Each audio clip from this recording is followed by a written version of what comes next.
বহুকেইখন গাঁৱৰ যোৱাকালি ধুমুহাই যথেষ্টভাৱে মানুহৰ পৰিয়ালৰ ঘৰ বিধ্বস্ত কৰে। বহু ঘৰ সম্পূৰ্ণৰূপে ভাঙি পেলায় আৰু বহু ঘৰ আংশিকভাৱে তেনেধৰণে বিনষ্ট হয়।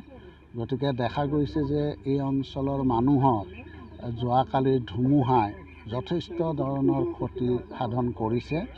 গতিকে আজি আৰু যোৱাকালি নিশা মই আমাৰ পলাবাৰী চাৰ্কুলৰ চক্ৰ বিষয়াক এই সম্পৰ্কত ছাৰ্ভে কৰিবৰ কাৰণে তেখেতক নিৰ্দেশ দিছিলোঁ আৰু সেই নিৰ্দেশ অনুযায়ী আজিৰ ভিতৰতে এই অঞ্চলখিনি ইতিমধ্যে ছাৰ্ভে হৈ গৈছে আৰু অহাকালিও ছাৰ্ভে কৰিব লাগিব, কাৰণ এইটো বহু ডাঙৰ এৰিয়া।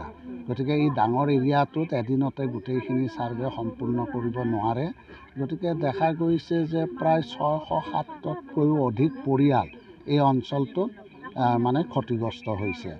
গতিকে অহাকাইলৈ মই আকৌ গড়ভাঙা জালুকপাহামলৈকো যাম। তাতো বহু মানুহৰ যথেষ্ট ঘৰৰ ক্ষতিসাধন হৈছে। গতিকে সম্পৰ্কত কালিও পৰিদৰ্শন কৰি ক'ত কিমান টকাৰ ক্ষতি হৈছে, কিমান পৰিয়ালৰ ঘৰ দুৱাৰ ভাঙি চুৰমাৰ হৈছে, এই সম্পৰ্কত এটা অধ্যয়ন কৰাৰ কাৰণে মই কালি যাম।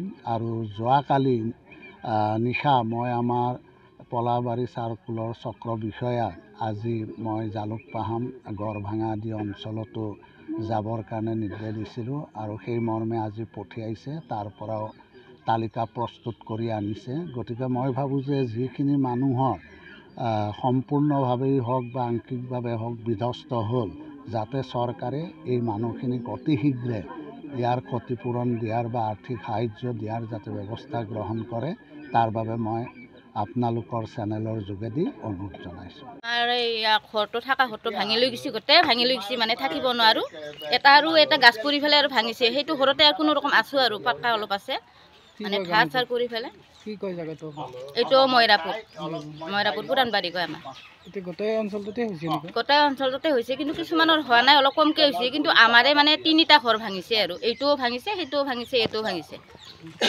আমি আৰু এই বেলেগ ঘৰত আছোঁ। এতিয়া বতাহ অহাৰ লগে লগে ঘৰ ভাঙাৰ লগে লগে পলাইছোঁ আৰু।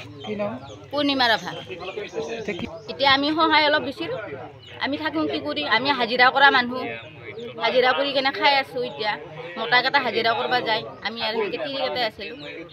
সেয়াই আৰু আমাৰ ঘৰটো গোটাই থকা ঘৰটো উৰাই লৈ গৈছে আৰু ইফালে গাছ গছনি গেলা গোটাই ভাঙিছে। গাছ পৰি ইফালে আৰু থকা এটা ঘৰ আছিল, সেইটোও নহা হৈছে। আৰু কি কৰিম আৰু এতিয়া গোহালি ঘৰ এটা নাই আৰু এটা পইচা চইচা খৰচ কৰি পেলাই আমি বনাইছিলোঁ, চাপ ঢালাই দি পেলাই পাইখানা, তাতো গছ পৰি পেলাই ছাদখন বেয়া হৈছে। সেইখিনিয়ে আৰু।